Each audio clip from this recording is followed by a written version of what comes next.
ఎడారిలో సెలయేర్లు. జూలై 21వ తేదీ కొరకు వ్రాయబడిన ఈ భాగాన్ని మీకు చదివి వినిపిస్తున్నది సహోదరుడు పాల్ సుందరం.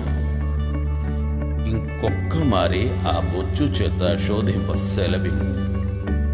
న్యాయాధిపతుల గ్రంథము 6వ అధ్యాయము 39వ వచనం. విశ్వాసములో రకరకాల అంతస్తులు ఉన్నాయి.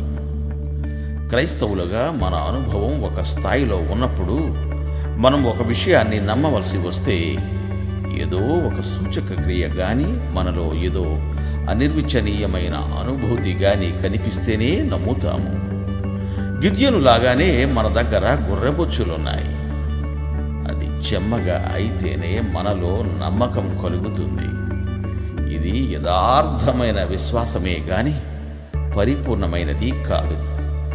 ఈ విశ్వాసం కేవలం దేవుడి మాటే గాక ఏదైనా సూచక క్రియ కూడా ఉండాలని చూస్తుంది. అయితే మన అవగాహనతో నిమిత్తం లేకుండా పూర్తిగా దేవుని మాట మీదే నమ్మకం ఉంచడం విశ్వాసంలో చాలా పైమెట్టు. ఇలా నమ్మడం ధన్యకరం. మూడో మెట్టు కూడా ఉంది.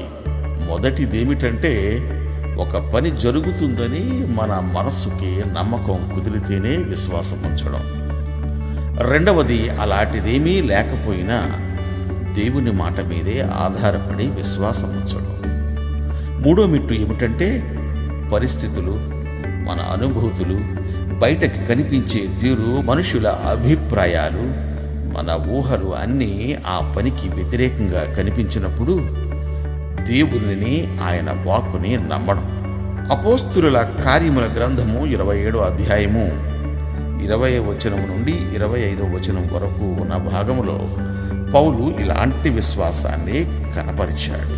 కొంతకాలం సూర్యుడైనను నక్షత్రములైనను కనబడక పెద్ద గాలి మా మీద కొట్టినందున ప్రాణములతో తప్పించుకుందుమను ఆశ బొత్తిగా పోయాను.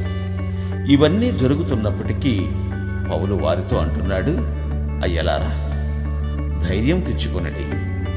నాతో దూత చెప్పిన ప్రకారము జరుగనని నేను దేవుని నమ్ముచున్నాను అని. కనబడేదంతా వ్యతిరేకంగా సాక్ష్యం చెబుతున్నప్పటికీ మనం దేవుని మాటలో నమ్మకం ఉంచేలా దేవుడు మనకు విశ్వాసాన్ని అనుగ్రహిస్తాడుగాక.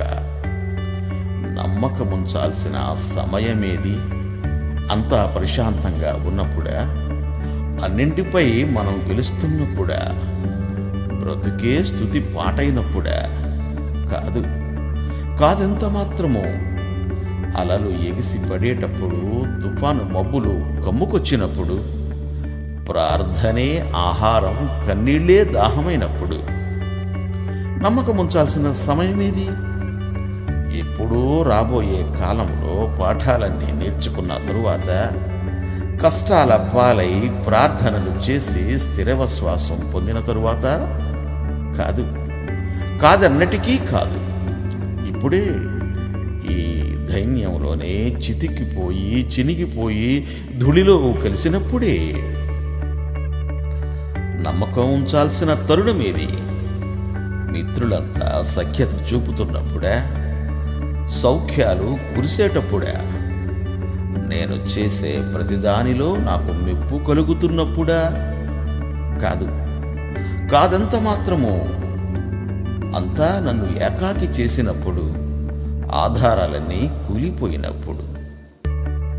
నమ్మకముంచాల్సిన తరుణమేది? ఆశలు బావుటాలై ఎగిరినప్పుడా? ఆకాశంలో కాంతి నిండినప్పుడా? హృదయంలో హర్షం పొందినప్పుడా? కాదు, కాదెంత మాత్రము.